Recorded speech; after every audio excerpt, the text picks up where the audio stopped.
Menurut Global Hunger Index tahun 2021, Indonesia merupakan negara dengan tingkat kelaparan tertinggi ketiga se-Asia Tenggara. Di samping itu, Indonesia juga memiliki tantangan yang cukup besar dalam hal upaya pemenuhan ketahanan pangan. Karena laju pertumbuhan penduduk yang terus bertambah, yaitu 1,1% per tahun.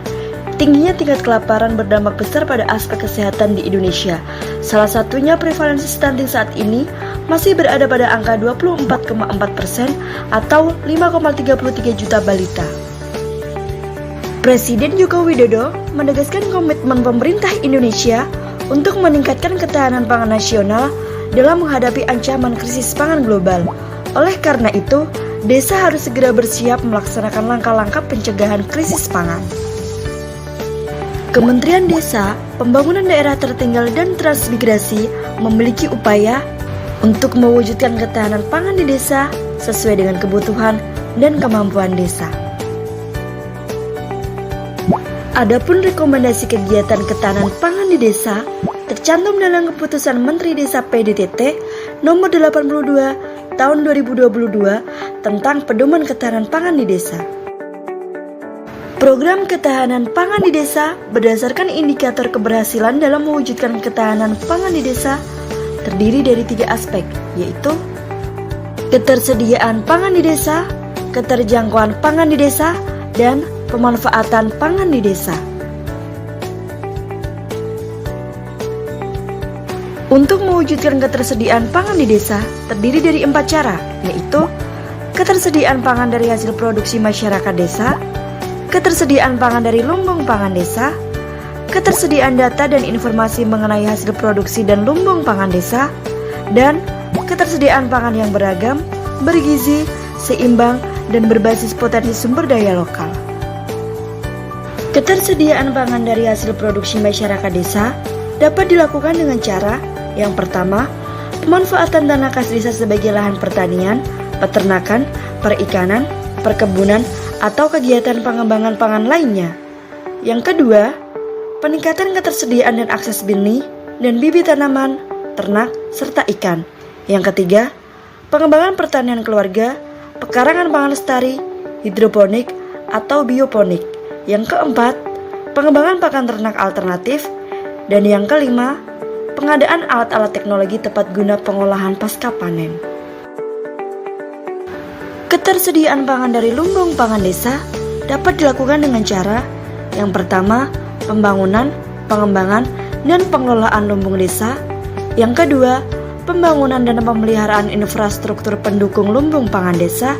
Dan yang ketiga, program atau kegiatan lainnya untuk mewujudkan ketersediaan pangan dari lumbung pangan desa sesuai kewenangan desa dan diputuskan dalam musyawarah desa.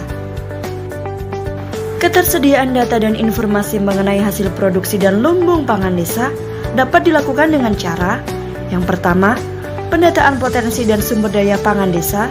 Yang kedua, pendataan produksi dan konsumsi pangan pada tingkat keluarga, rukun tetangga, rukun warga, dan desa. Yang ketiga, penyusunan peta digital kerawanan pangan di desa. Dan yang keempat, pengadaan sarana atau prasarana teknologi informasi dan komunikasi untuk menunjang perbaikan dan konsolidasi data pangan di desa. Ketersediaan pangan yang beragam, bergizi seimbang, dan berbasis potensi sumber daya lokal dapat dilakukan dengan cara yang pertama, pengembangan teknologi tepat guna untuk usaha pengolahan pangan lokal. Yang kedua, pengenalan jenis pangan baru termasuk pangan lokal yang belum dimanfaatkan. Dan yang ketiga, pengembangan diversifikasi usaha tani dan perikanan.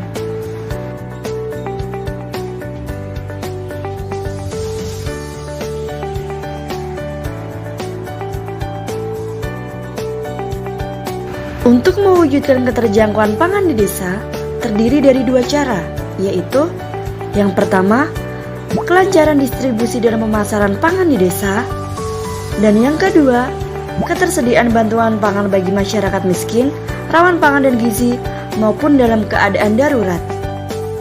Kelancaran distribusi dan pemasaran pangan di desa dapat dilakukan dengan cara yang pertama, pemasaran, promosi, dan distribusi produk pangan desa melalui BUMDesa atau BUMDesa bersama.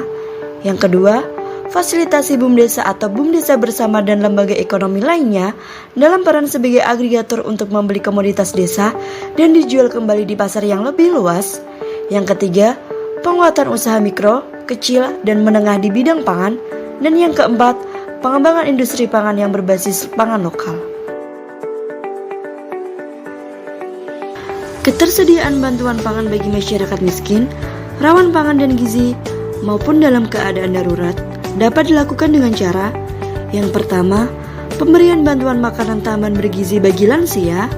Yang kedua, pemberian bantuan makanan tambahan bergizi bagi anak usia di bawah 5 tahun.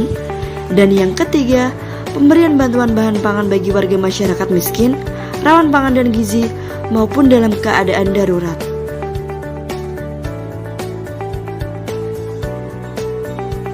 Untuk mewujudkan pemanfaatan pangan di desa, terdiri dari dua cara, yaitu yang pertama, konsumsi pangan yang beragam, bergizi seimbang, dan berbasis pada potensi sumber daya lokal. Dan yang kedua, konsumsi pangan yang aman, higienis, bermutu, dan tidak bertentangan dengan agama, keyakinan, dan budaya masyarakat. Konsumsi pangan yang beragam, bergizi seimbang, dan berbasis pada potensi sumber daya lokal dapat dilakukan dengan cara yang pertama, sosialisasi dan edukasi konsumsi pangan beragam, bergizi seimbang, dan aman atau B2SA. Yang kedua, peningkatan keterampilan dalam pengembangan olahan pangan lokal. Sedangkan konsumsi pangan yang aman, higienis, bermutu, dan tidak bertentangan dengan agama, keyakinan, dan budaya masyarakat dapat dilakukan dengan cara yang pertama, edukasi tentang makanan yang bebas akan cemaran biologis, kimia, dan benda lain yang dapat mengganggu, merugikan, dan membahayakan kesehatan manusia.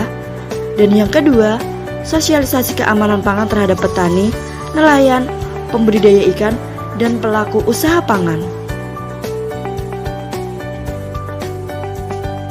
Demikian sekilas info tentang rekomendasi program kegiatan Desa Berketahanan Pangan berdasarkan keputusan Menteri Desa PDTT nomor 82 tahun 2022 demi terwujudnya desa dengan ketahanan pangan yang lebih baik.